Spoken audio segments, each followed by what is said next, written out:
Okay, thank you for joining us again today on Dr. Teach Me to Parent. Got a great program for you, and this is an opportunity for you to expand your knowledge across the world and into a country known as Turkey. And our guest today is Pam and Dave Wilson, who work in Istanbul, Turkey. And we're going to talk about the Turkish people today and the Turkish family and learn a little bit about how other people live and how other people can teach us how to live and how we can interact together and how we can improve our relationships together as a family, using the Turkey family as an example today. So that's what you're in for, and glad you're with us. To put this into perspective today, let me just give you a little quote. And it's a truism, if you will. Families represent the cement that holds the world together. And today we're going to talk about world affairs and world families and using Turkey as an example. So the families of Turkey and the families of the United States today are going to come together. And we're going to be the cement that holds the world together. So, hey, welcome, Pam, and welcome, Dave. Thank you. And glad you're with us. And you live in Istanbul, and you've been there for how many years? 38, I think. 38 years. You've been there most of your life then. Yes. Yeah. Well over half. And the kind of work you do there is a correspondence course for people who want to learn more about the Bible. A correspondence course, and then out of that came another ministry called TACA, which uses creative arts to reach Muslims with the gospel. So you're trying to teach the Bible. Right. And using the arts and then the correspondence course. That's right. So that's what you do all day long, every day. That's why you're there. Basically, yes. Okay, well, we'll talk about that after a little bit. We do a few other things. Well, we'll add to that. Okay. But today we want to learn about you for a little bit first, and kind of who are you? And how did the two of you grow up? What was the nature of your family life?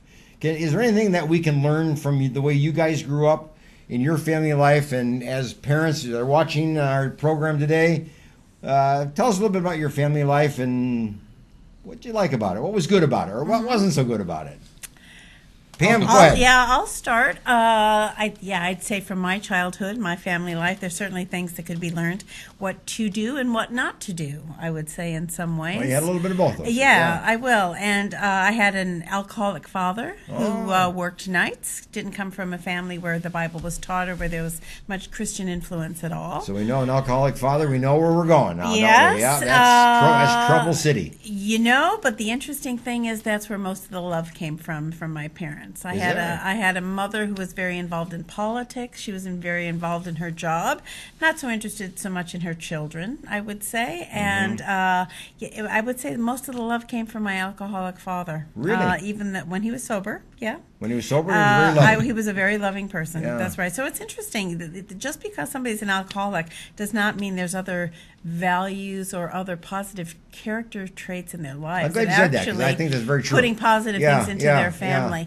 But the interesting thing for me, which was very, very important, is that in our neighborhood, we never moved from the time I was 5 years old until I was an adult. Where was that, by the way? That was in the Chicago suburbs. Chicago suburbs, okay. And so it was a year, sort of like the wonder years of the television program. Nobody had fences. All the kids in the neighborhood played together. Sure. The mothers were outside sitting long chairs talking together. And that community that was built in my neighborhood with my neighbors made up for some of the lack of love or real family in my nuclear family. And so as time has gone on, I've seen the positive memories I have of my childhood, which a counselor told me once, you actually shouldn't have very many positive memories of your childhood, but it's that community in the neighborhood that made the difference. So we can get family from different places, actually. So your neighborhood becomes a family. Yes, that's exactly It becomes an extended family, type of thing, and you get as much support and encouragement sometimes from the neighborhood. At least that's what happened to me. Yeah, that's neat. You had that experience, especially because your father was like a half-time father. Part of the time he was alcoholic and he was out of the picture. Yeah. Other parts he was home and he was involved. I mean, Yes. so he kind of like a half-time father. Yeah. Which is the way true it is for a lot of alcoholic men. They're not totally absent, or many of them are actually, but they're absent at critical times, important times. And I'm glad that you were able to pick up a little bit of the message that you were cared for, you were loved. Yes. Did you believe it though from him, or did you doubt it? No, I think I always believed it. So he Always must have believed said it in some kind of a convincing way. He never said it, actually. I could just always tell from it wasn't his voiced. no, from his missed that. either affection or just or generous with money, always helping us if we needed help in certain ways. To But kids buy need to us things. hear the word "I love you." They do, but I don't recall hearing it very much, actually. But I just to bring up something about my mother. This actually was just 2 days ago. I was at the Y working out, and I saw a mother with a daughter who was about 15 or 16. Yeah. She put on her socks for her. She tied her shoes. Uh-huh. She blow dried her hair, and I thought to myself, I had a mother who never made me a packed lunch in my life. Wow. From 6 years old, I made my own lunch Yeah. to go to school because my mother wasn't very involved in my life. But actually, I feel that that's been a benefit in some It ways. teaches you independence. Yes. When that's I one. saw this, I thought, oh my goodness, I certainly had the opposite upbringing of this. But I'm not sure this is so healthy. Yeah. Actually, this type But you of said something very important, that you believe that they love you, Yes. even though it wasn't said. That's true. See, it's really not so important that a parent say "I love you." It's more important that you believe that they love you, however it's conveyed. Yeah. Doesn't have to be in words. It can be nice, but it can be conveyed in a lot of different ways. But you have to believe it. If you don't believe it, it's not there. Yeah. You might as well, it's like a cloud. Yeah. You can see it, but you don't experience it. True. Yeah. True, yeah. So how was it with you, Dave? What was the difference? There was some similarities to Pam's story, but my parents, I think a key element is my father, from my sister, who's 17 years older than me, tells me things of what happened before I was even born, was that my parents, my father drank heavily. I don't know if he would have been considered an alcoholic. Let's say yes. Yes, okay. You drank heavily. Okay. Yeah. And but they then went to a Billy Graham crusade in Des Moines, Iowa. If Billy Graham going to Des Moines, it must have been way back, that was long so years before I was born, many years ago. to a place like that. In the a small 40s, yeah. Yeah.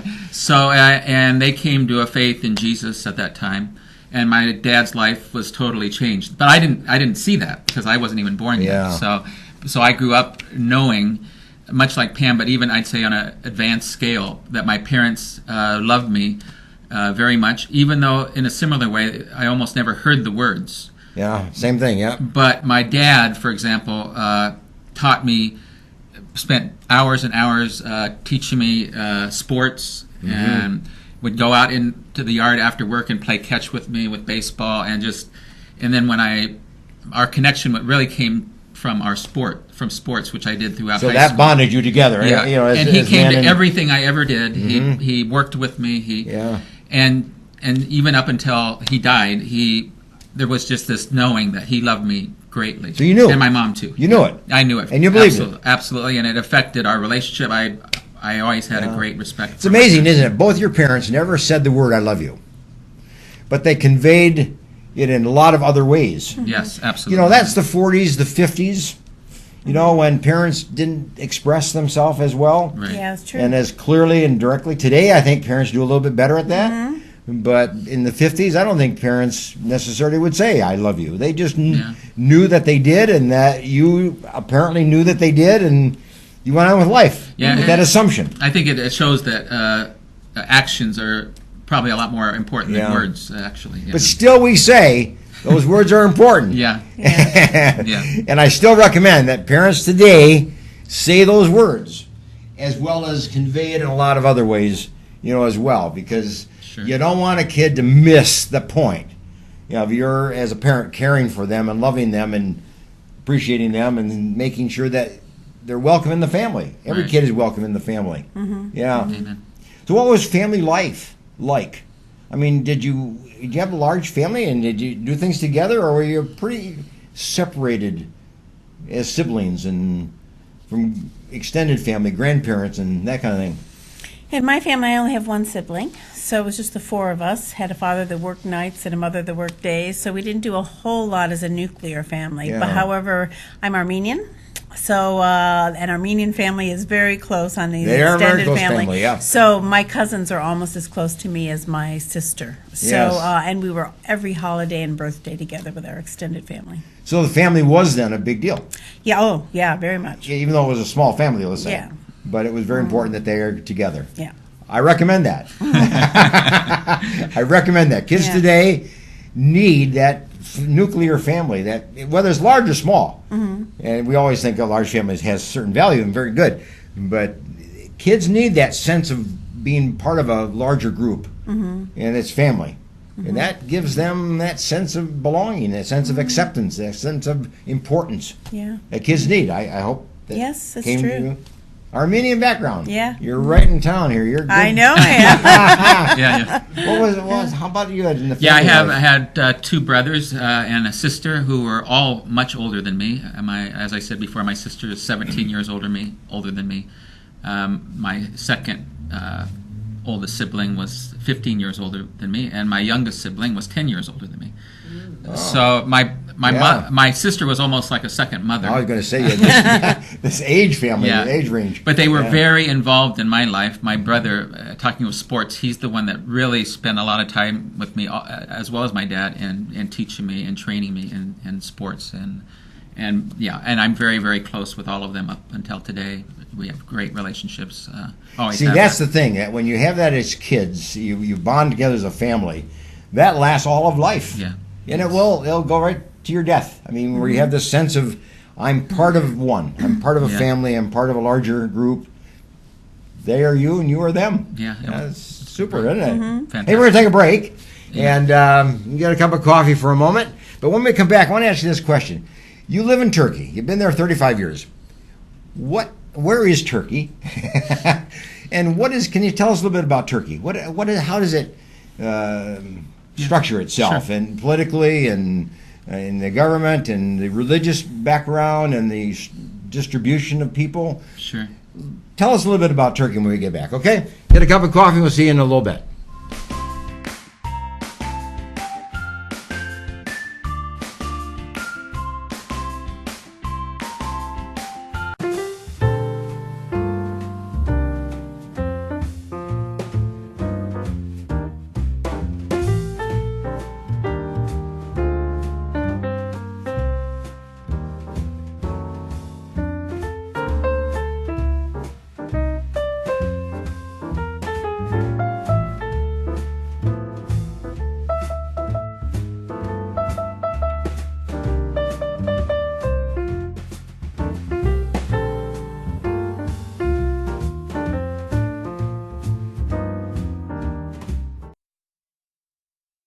Pompe disease is a progressive, multisystemic, debilitation, and often fatal muscular disease. The United Pompe Foundation was formed to assist those affected by Pompe with the medical costs and other expenses that they may not be able to fully cover through their insurance. Visit UnitedPompe.com to learn more and to make a tax-deductible contribution to the United Pompe Foundation.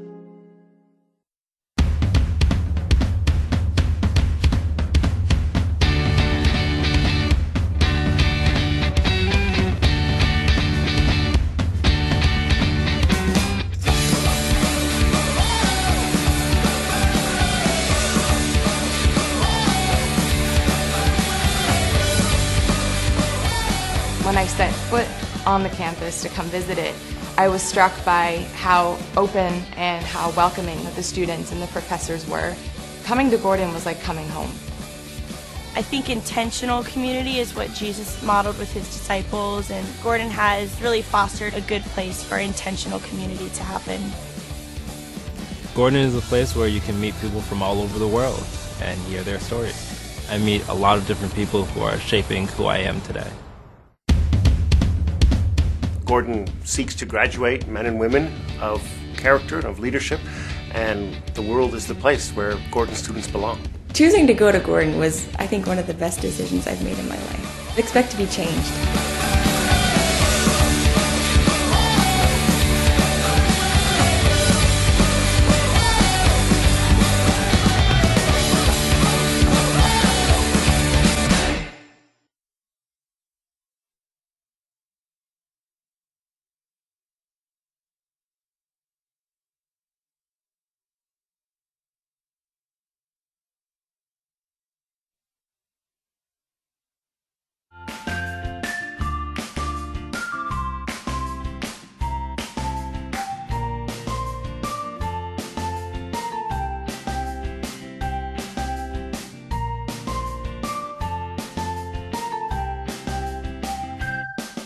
Okay, welcome back, and glad you're joining us with Dave and Pam Wilson, living in Turkey and live in Istanbul, capital of Turkey. And we've had a great discussion just in terms of Pam and Dave and their own personal life, their own personal development, their own personal families. But I want to shift over a little bit now to the Turkey family a little bit and what Turkey is like. But, you know, we first of all have to know something about Turkey. So tell us a little bit about Turkey, the country of Turkey. How would you kind of describe it, location, and kind of its structure? And Turkey, its history is interesting because it was one of the great empires in world history. You had the Greek Empire, then you had the Roman Empire, and then eventually you had the Ottoman Empire, yes, which basically was the greatest empire of its time. It was the protectorate of the Islamic world. Turkey was, you could say, was the center of the Islamic world almost at that time for hundreds of years. And so up until the present time, I would call it one of the centers of Islam in the world. Mm-hmm. Mm-hmm. How large is Turkey? I mean, are all the people Islamic, and is it a mixed population? It's got, first I'll say its location is very interesting. Istanbul is the only city in the world that's in two continents. It's in both Europe and it's about in Asia. Oh, split. It's split, and Turkey is just unique everywhere. If you read a travel brochure, Turkey could be listed under the Middle East. If you read another travel brochure, it could be listed under Europe. You read another travel brochure that could put it under Asia. Turkey sometimes doesn't know where it fits in the world because of that. And we live in Asia, so we're Asians. Oh, you're in the Asian part we're of it. on the Asian side of Istanbul. And you're Armenian, and that's next door. That's a neighbor. So it's around 80 million people that are in Turkey nowadays. There was 57 million or so when we first went, so it's a very fast-growing country. The majority of the population is under 35 years old. Wow. So that's why talking about the family is very important, actually, for Turkey. Yeah, well, that way family, they're in the family business. Yes, family is very important in Turkey, actually. The religion, it is over 99% Muslim. It is considered, even though it's a secular constitution, it really is considered the state religion, so that mosques and religious education school is sponsored by the state. What do the people do in Turkey? What are the workers? And I assume it's men that work. I don't know about women, but is it even? And what kind of work do they do? Well, men and women both work, actually. And there's a very interesting thing. Let me just say an aside about women working in Turkey is the percentage of women in Turkey who are in higher jobs is higher than the United States, percentage-wise. Really? More women in the higher levels of employment. Yes, you find managers of banks very frequently to be women in Turkey. And I'll tell you why, because it's a very interesting thing. Culturally, Turkish women are able to make the switch between what they do at work and how they behave in the home. Oh. So you can have a manager of a large bank be a woman. She could go home and still be bringing her husband his tea on a tray and his slippers. I don't find that American women are very good at doing that, actually. But Turkish women can do it. They do that. They do. That's the culture. Mm-hmm. And so even though you work at a different kind of level, you still honor the culture, the traditions, the patterns of the culture. Often, that must be very deeply ingrained and I mean, the effect of globalization and the media in general on the whole world is a huge impact, as we all know, everywhere. And so that affects Turkey as well. So there's certain values that have always been important in Turkey. Everybody works? Yeah. Or many more men work, of course. Yeah, than more women. men. It's still a man's world, I would say, but compared to some parts of the Muslim world, it's much more. Many more females are involved in the work. Yeah, but we hear all this about the unemployment rate, in America and versus different countries. Is the unemployment rate fairly high in Turkey, or I would think it's higher than America. Higher than here. I don't know the extent. extent. I think it is higher than America. And even talking about women, we've had a woman prime minister even in Turkey, so that's an interesting fact. Yeah.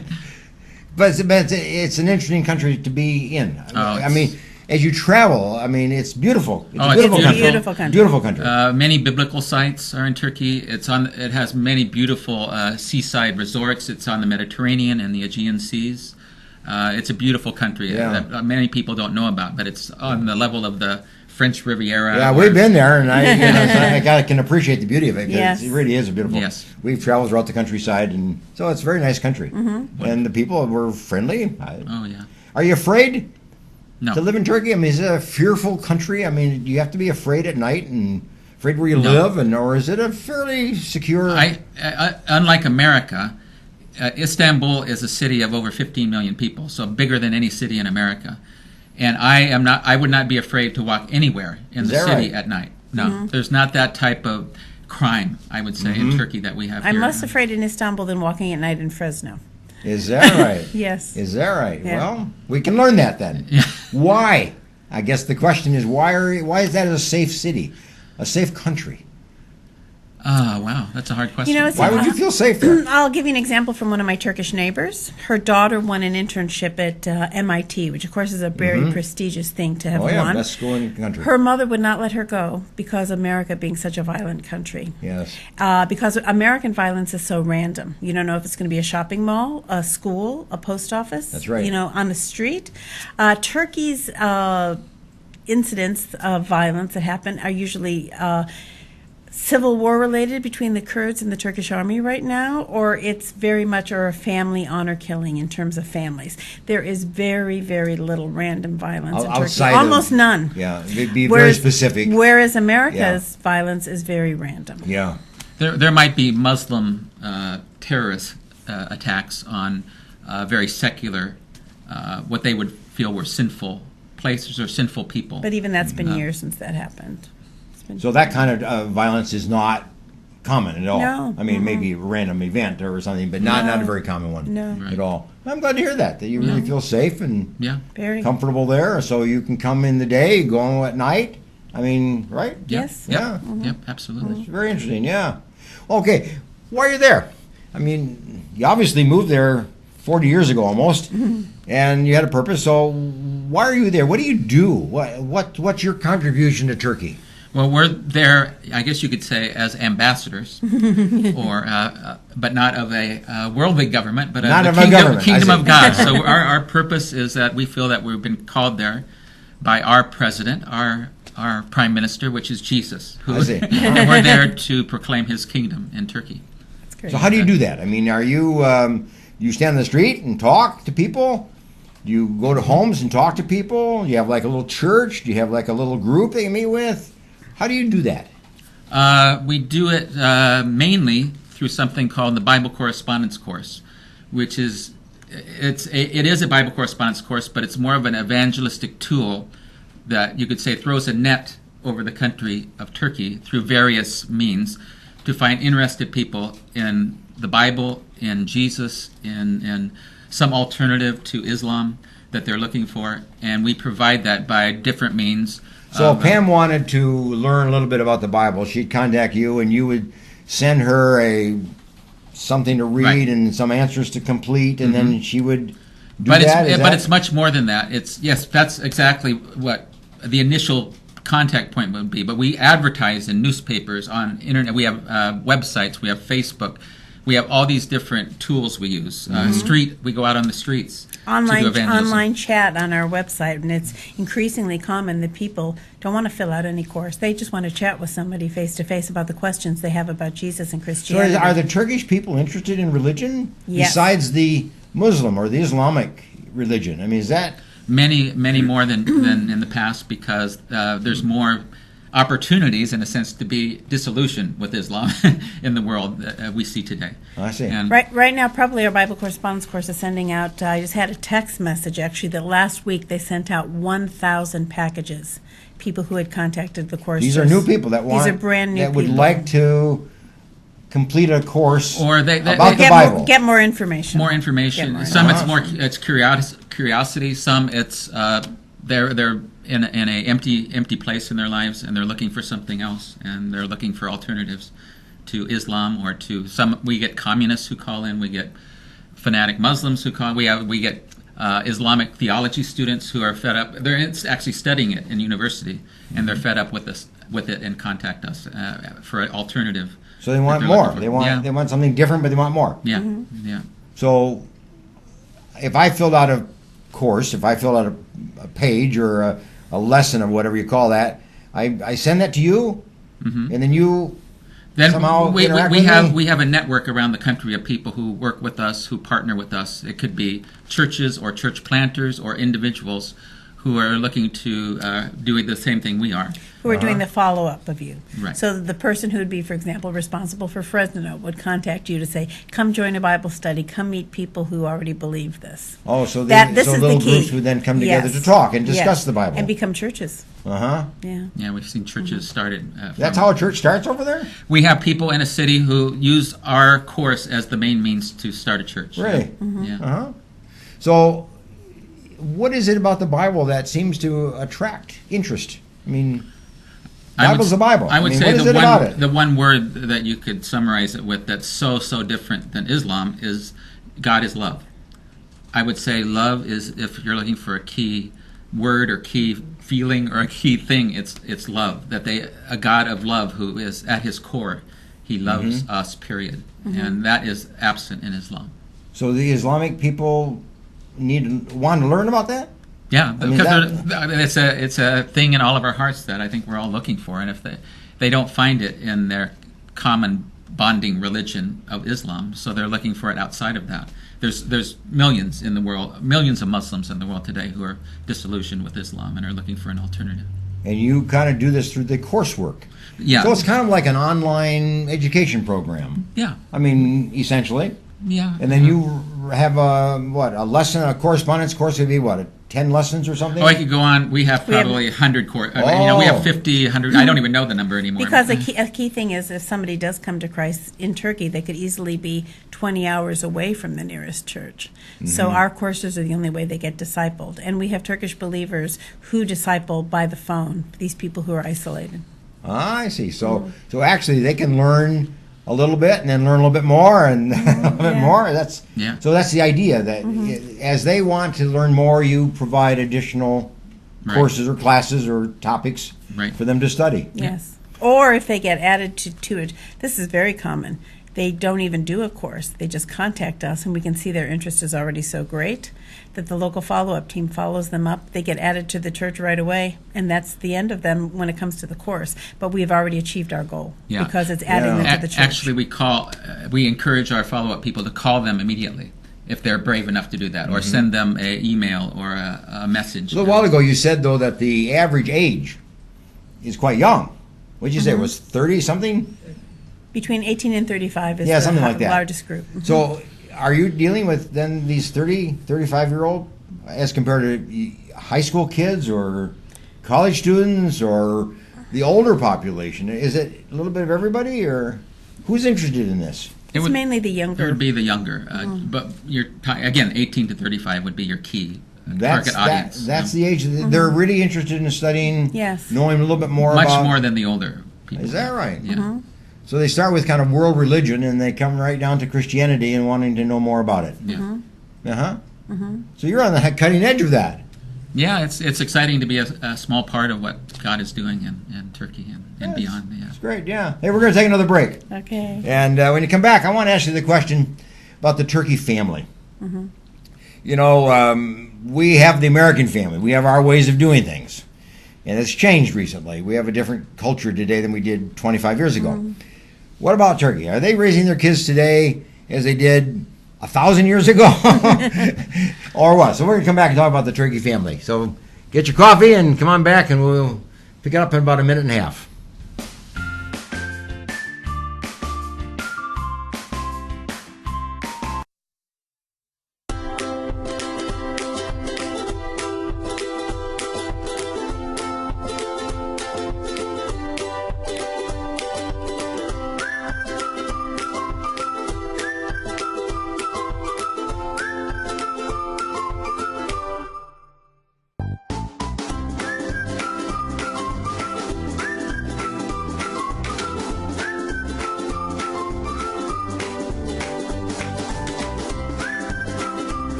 need a dentist who has a passion for superior aesthetics and comfort, you need Dr. Christopher Wong with Cedar North Dental. Call 559-432-4948 or visit cedarnorthdental.com.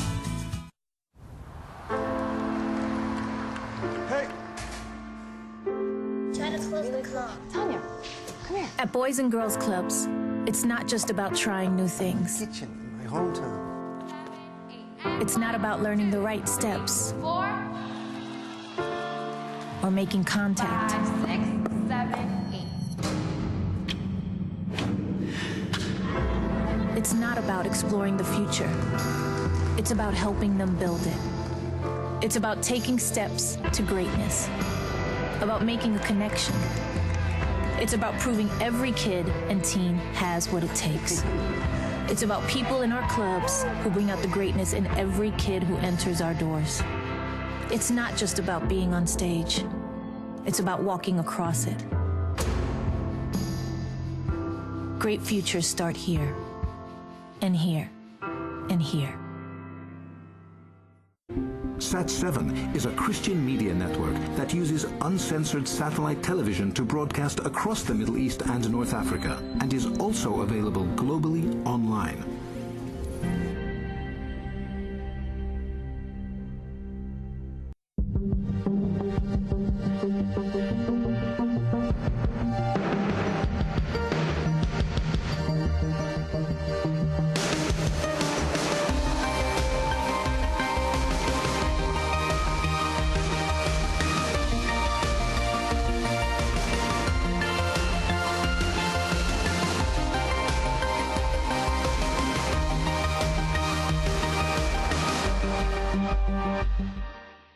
CentralValleyTalk.com.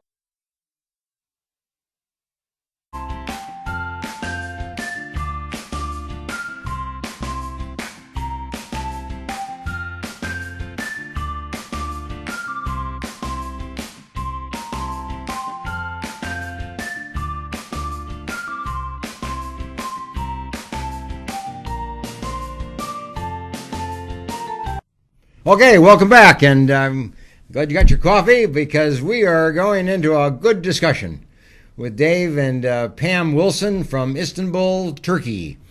And they've been talking about why they're in Turkey, but what I really would like to know now is kind of about the Turkey family. What is the Turkey family like? How would you describe the Turkey family? I mean, is it a lot of kids? I mean, is dad in charge, mom in charge, the little boy in charge? I mean, how does the family in Turkey structure itself? What is a family? I suppose that involves even the grandparents or the extended family. Yeah. Well, one thing is you mentioned the grandparents. That something that's quite different, I would say, in Turkey is that when you get older, you're actually respected. As you grow older, you're much more respected, I would say, than you are in America. That's very good value. Yeah. It is. Don't we think we so now? Yes. We should have that. And Let's take that one. And the idea of what you would call, I guess, rest homes or is almost non-existent in Turkey, wouldn't you say? Yeah, you don't go to a but not nursing many. home or a rest home or right. convalescent. Your family looks The family after you. takes care of it. Yes, yeah. We will take that one too. Yeah. That would be a good thing for us to adopt. Yeah. Absolutely. How the family structure, though, is quite affected by where they are regionally. Because, for example, in the East or in any place where agriculture is the main form of livelihood, they tend to have more children because the children are an important part of the family economy, actually, is working in the fields. Well, it's like the American family was many years back when they had farms and the kids had to work the farm before they went to school. Yeah. You had a few more children. Yep. But in the cities, they pretty much have one child. It's very, very common for families to have just one child. One child. Just one child because they pour everything into this child. So education is very important. And nowadays, families who have the means to do it, they'll start kids from 3 years old, 4 years old at these little preschool schools where they even have them learning English. And it becomes very, very competitive for them in their life. So there's a lot of stress on a Turkish child. But it's a stress of education. Education. The importance of education and the value of that. Yes, to be able to get a good job, to look after your parents when they get older. And part of that is the English language then. It's become increasingly important. Yeah, well, that's the international world. Yeah, that's true. If you're going to compete in the international world, you have to speak English. Yes, so they teach that. Yeah. So when you say they go to school, I mean, is this like us, you go to a preschool, you go to an elementary school, you go to junior high school, you go to high school, and you go on to college? I mean, the same lockstep Pretty much program preschool I don't know about. But It's very common preschool. It's not Oh, required, right, I just forgot like it is. here. Could- But could it's have. pretty, Optional, yeah. the ages, how they break those up is a little bit different. For example, in elementary school, you have the same teacher for your whole 5 years. They feel that that's a value for that teacher, knowing that some value to child that. so well. I can see that. It's not something we do Somebody that here. knows but you all the way through and yes. follows your Yes, so progress. if you have a good teacher, it's great. If you have a bad Bad teacher, teacher, not you're so in good. trouble. So. Well, that's a good But point. it also means that classroom, the relationships among classmates become very, very strong, so that even when they're adults, they often are still in touch with the kids who were their classmates in elementary school. So when the kid graduates from what we would call high school, do they go on to college, or is that required? Is it an obligation? Is it necessary? Is it just optional? Well, much more so. It's becoming much more normal for Turkish high school graduates to go on to college. The system of how they get there is a bit different.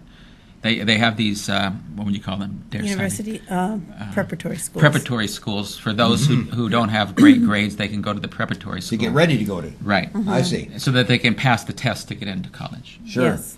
Yeah. So who is the college-educated parent? I mean, we have different generations now, of course. We've got these kids today that are education important, so they go to school. But with the parents being older, same thing? Has it always been that way, or are the older parents less educated? The older the parent, less educated. I would say that's true, Yeah. that they're less Or educated. the grandparent, less because educated. also education was privatized not entirely privatized, but there were no such things as private universities a bit less than 10 years ago, or very, very few. They've opened that up, so there's been hundreds of new universities in the last 10 years. So Really? the ability of, because there were not enough places at university for the number of Oh, students the who public wanted schools to didn't- go. couldn't accommodate everybody. They had that Yes. growth. Yes. You know, the number of Yes. people coming to Turkey. It was a lot more competitive Yes. 10, Yeah. 20, So 30 you years definitely ago. have more college graduates whose parents were not college graduates than Yeah. ever before. So they have kind of like we have. We have a kind of a public education system, and we have a private Yes. Yeah. education system.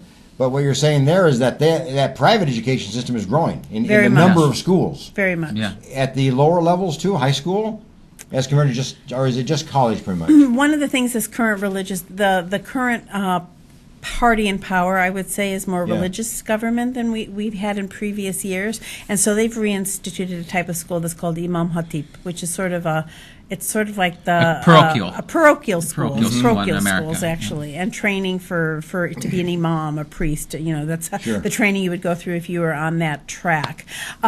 Because of this, they get a lot more religion in school than they ever had Oh, sure. before. So it's a different. And then now they're starting to go into separate types of universities as well. So if a kid then is desiring to go on to college, he really takes school seriously. Yes. And so very few of them just drop out after halfway through high school, at the end of the high school.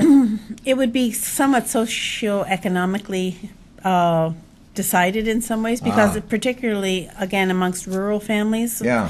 they cannot afford for the kids to stay in school too long sometimes Oh. because of... Especially they private need- schools, because that would cost. Well, no, because they need them home working in the fields, or they need them home to somehow, or to even sell things on the streets, or to somehow work and help support the Yeah. family. And it's also not held as highly in villages, like in eastern Turkey, in villages. Education wouldn't be held as highly as in the bigger cities. That's probably a normal thing around Well, the what's world. the quality of teaching? Are the teachers all educated in colleges of teachers? I mean, are they just mothers that have kind of become teachers? Oh, no, they're highly qualified and have Yeah. gone to... Very, very high trained, qualified yes. teachers. And one thing Turkey's done very well is that, again, these families, particularly in more rural places, sometimes didn't send their daughters to school at all. That's right. And the government made it required up to grade 5, and now they've increased that so that they have to go through grade 8 now. And it's by law. They're breaking the law if they don't send their daughters to Sure. school now. That's been true in a lot of countries. I know Yeah. India was the same thing. They'd take 2 years of education, Yeah. then it became 5, and now 8 and Yeah. more. Yeah. So countries are doing that, aren't That's they? a positive Yeah. thing. Very So much. what would a private education cost? A private education, wow. I mean, if you went to college, to a private college, I mean, would it be comparable to what it is here? It would still be cheaper than here. I would think it would be something similar to around between $8,000 and $10,000. Oh, that'd be a year. less. Yeah, definitely. Yeah, less. we'd be looking more like closer into the 30s. Yeah. You know, so it'd be less than what college you would be here. Private. It would. But private education would be valued. Yeah, if I would say in the middle to upper classes, especially, it would be valued and be able to happen. Yeah. I don't know if I'd 100% agree. Just because of this proliferation of universities, some that have seemed to have emerged overnight. Oh, yes. There's some state schools. The Istanbul Technical University, for example, is a government school, but it is highly respected. And so a parent would much prefer their child to go there than some of these private ones. But the quality is not sure yet. If you take yet. Turkey, the kind of country it is, and you take a graduate of a college, what do they do? I mean, are they graduating engineers? Yeah. Are they graduating business people? Are they graduating kind of what we call health services or human services kind of people? What's their emphasis as a country? What kind of graduate are they trying to create? It would be almost, I would say, very, very similar to America. Really? Engineers, doctors, lawyers, and every teachers on the similar level. Almost. I would agree. I would say one distinction would be their education system is quite based on rote learning in many ways. Yes. There'd be schools that didn't have many books, and so kids would be copying down things the teacher said, reading from one book, memorize. So they're brilliant at memorizing. So the types of things that work very well from rote learning are engineering and the sciences. It does things that don't take necessarily their creative thinking skills are not very well developed in the education system. Which why in the United States you often meet Turkish graduate students. They're almost always engineering students or through one of the STEM subjects because in fact, Turkish students are much stronger in math or science than American students would be at the same age. So that would be the same for girls as boys?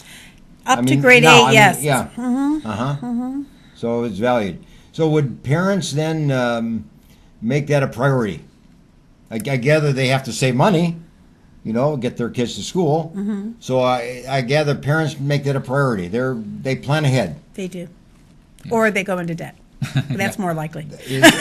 Parents would go into debt to get their kids to school? Oh, yes. It's very important. I like that. Yeah, it's very important. That shows how important it is. It is. We don't have a lot of that. We have parents that say, I don't want to go into debt. You have to just do the best you can and go to junior college and go to a cheap school and do the best you can. Yeah. I think here parents would not prefer to go into debt for the sake of their kids going to school. No, Turkish parents are generally very sacrificial toward their children. Well, that's why the kids benefit and they're ahead. Yeah. In the world of fairs, of education, the Turk kids do quite well. Is that true?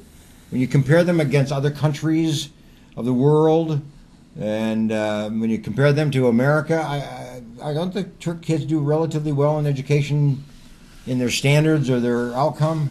I would say compared to the East, probably like places like Japan and Korea, probably not. No, they're always on another level. They're always higher one. Yeah.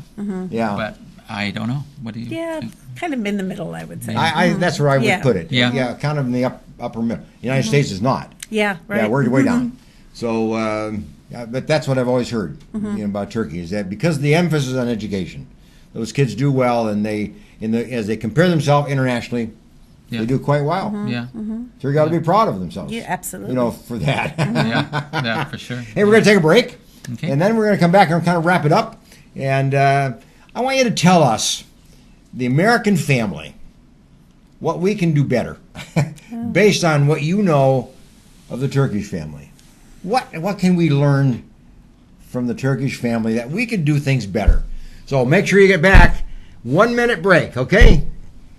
See you in a bit. The Green Gables Care Home is a 24-hour assisted living facility for the elderly located in Clovis, California, offering spacious private and semi-private rooms which are wheelchair approved, catering to the special person in your life who needs attention and wants to live in a loving home environment. The Green Gables Care Home has assisted living in secured homes for elderly with Alzheimer's, memory loss, and for your loved ones needing assistance with their activities of daily living. Call 559-297-9438 and visit greengablescarehome.com.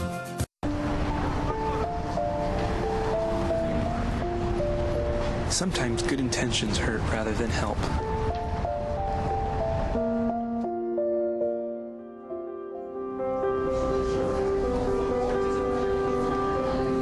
For just $1.76 per meal, the Fresno Rescue Mission offers more than food. We offer hope. Please donate today.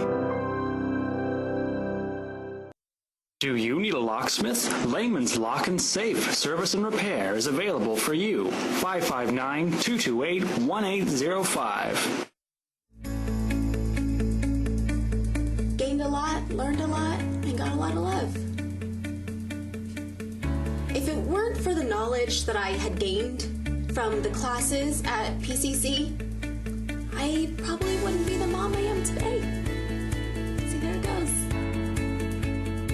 I would love you to meet my son, Aaron. My situation was very difficult.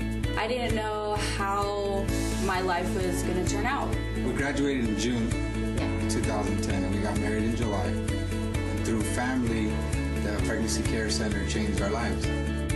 The Pregnancy Care Center was a huge, vital part in helping me walk through that pregnancy, in educating me and loving on me during that time.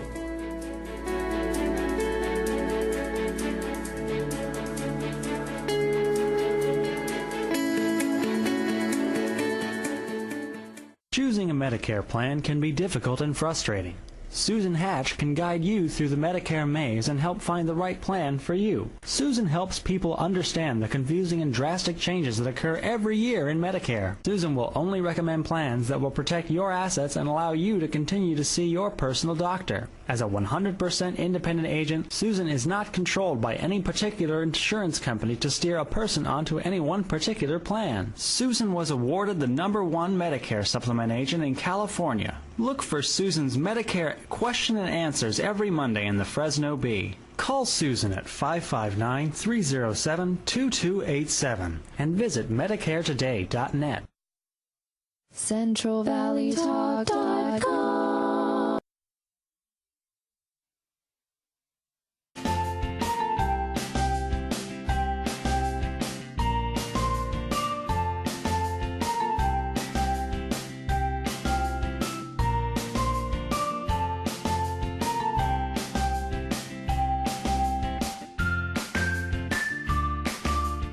Okay, welcome back, and we're talking today with Pam and Dave Wilson.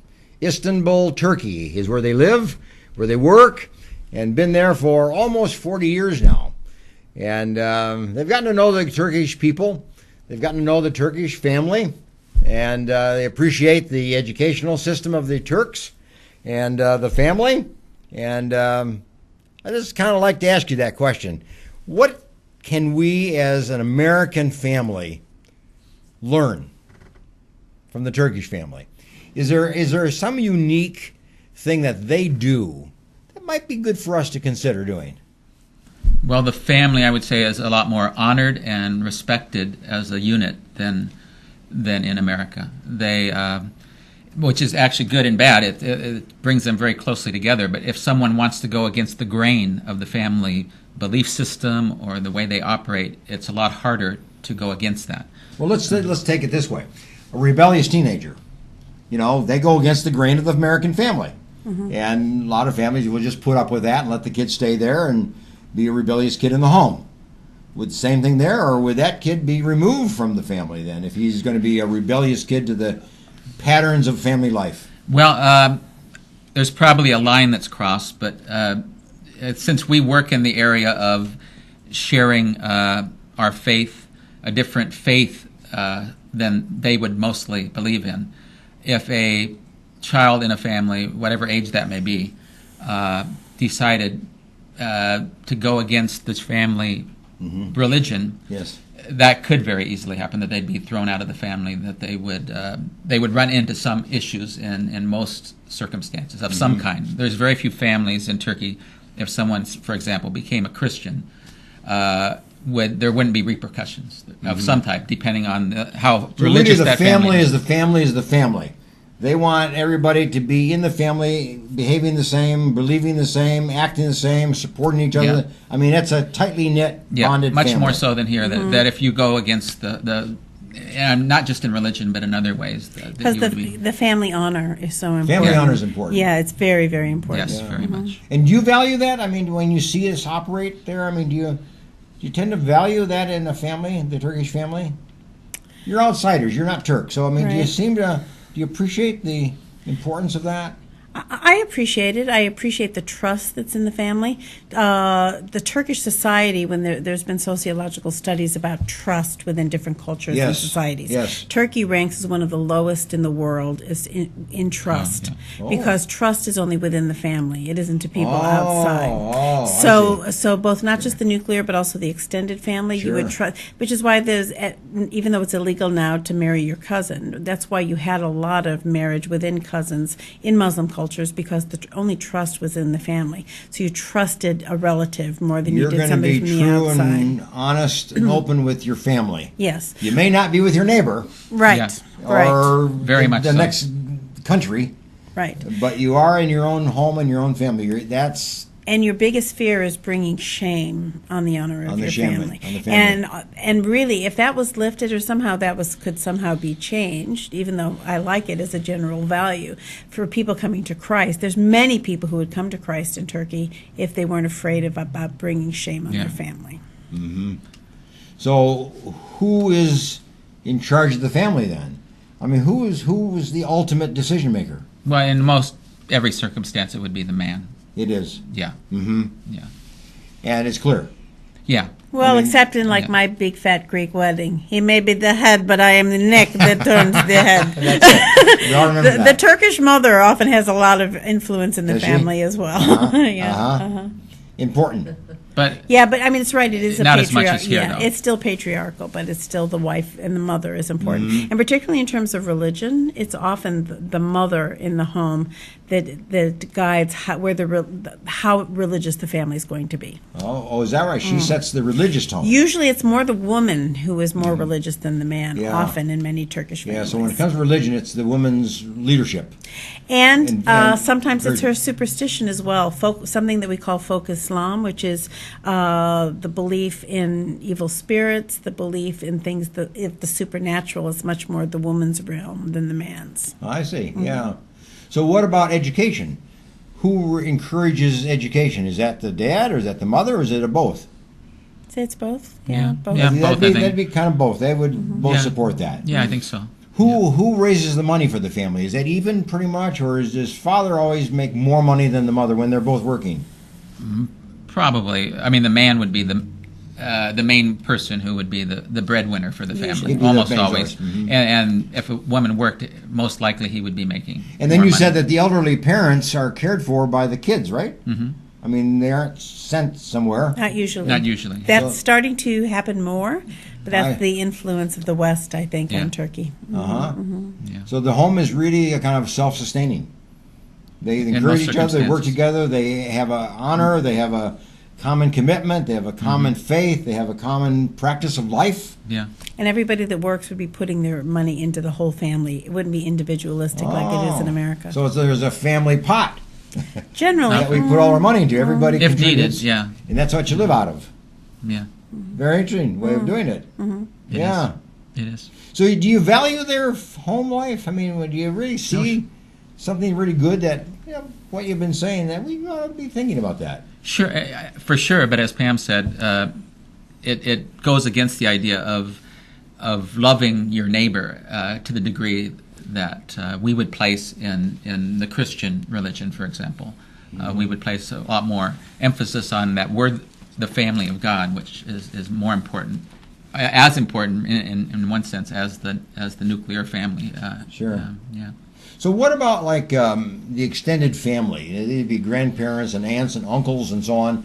I gather that's when you talk about the family, that's what you're talking about. You're including all of them, right? Mm-hmm. Mm-hmm. So they're close together even as an extended family. Yes. More than maybe we are. Yes. An interesting thing about language is if you look at cultures that have different words for different relationships. Yes. So, for example, we have aunt and uncle. We don't have separate words for the mother's sister and the father's sister. Turkey has all those. They have a rich vocabulary of relationships. When cultures have that, it often shows they're more family-oriented. Now, the thing is, we're guests in Turkey, so I don't feel comfortable saying there's some very ugly sides to Turkish life as well. Sure. Sexual abuse within families is quite prevalent Is it? in Turkey.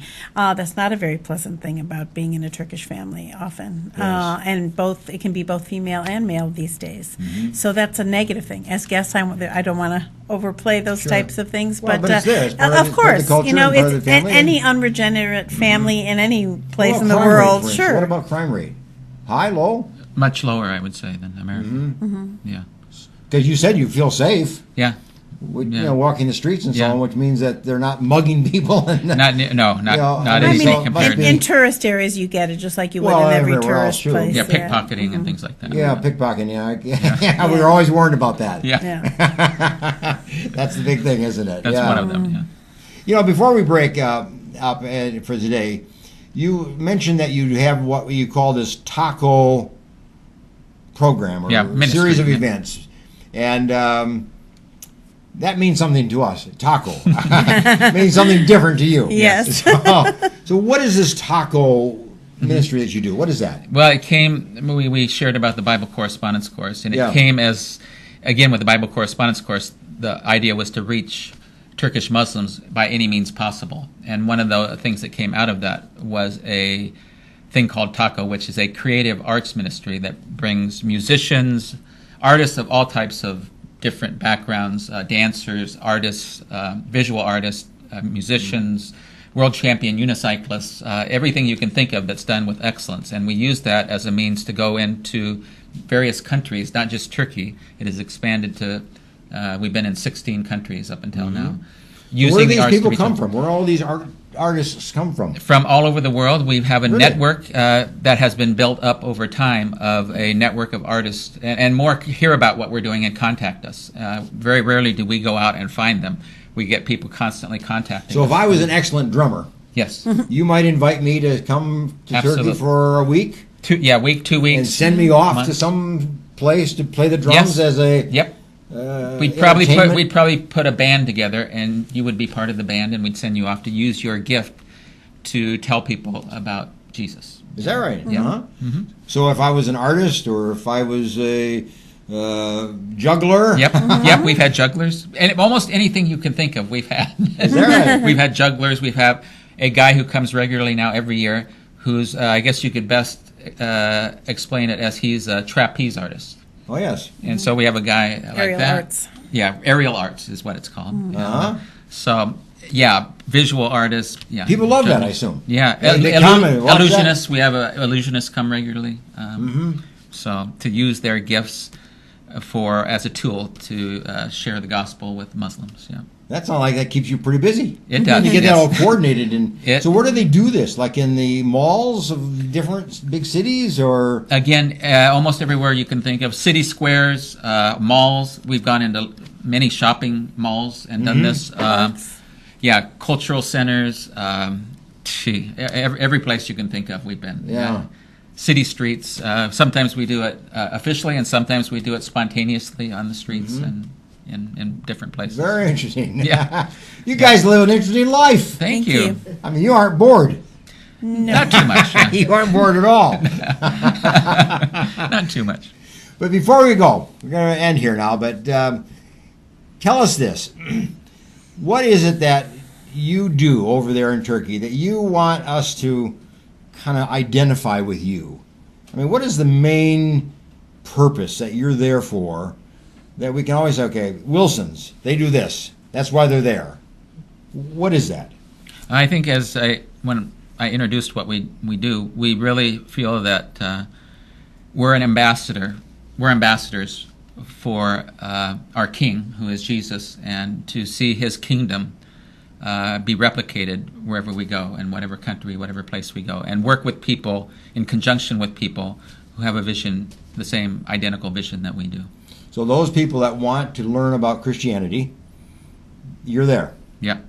You're not forcing this on them. Absolutely. I assume? No. But this is, you're making this available. Absolutely, yeah. So if somebody wanted to learn about you, wanted more information about you, wanted somehow just to kind of connect with you or tell you something, or maybe they're Turkish and want to connect with you, That'd be great. how can they do that? How can they make contact with you? Okay. Well, we have a website. Should I say it? Yes. Yeah. www.tacoteam.org. It's on the screen there in front of you. And email address. Should I give an email address? That'd be all right. Okay. Well, I'll give my personal one. It's Wave Dilson,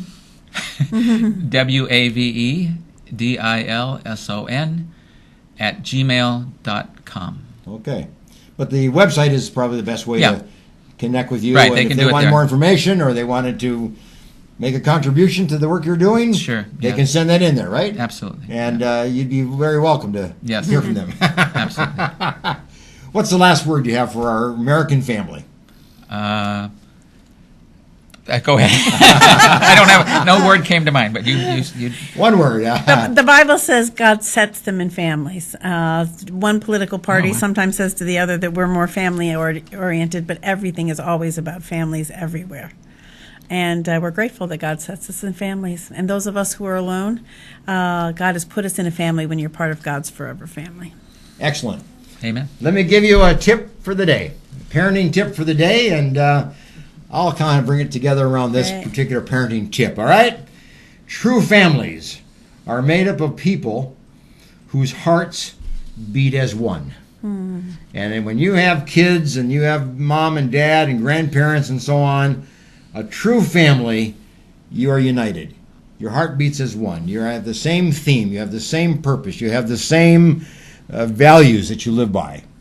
And you beat as one. You work as one. You're united as a one family. That's really a true family. Whether you live in Turkey or you live in anywhere else in the world. Amen. Yeah. True. Even if you live in the country you come from, Armenia. Anyway, thanks for joining us today, and see you next week. Bye for now. Thanks.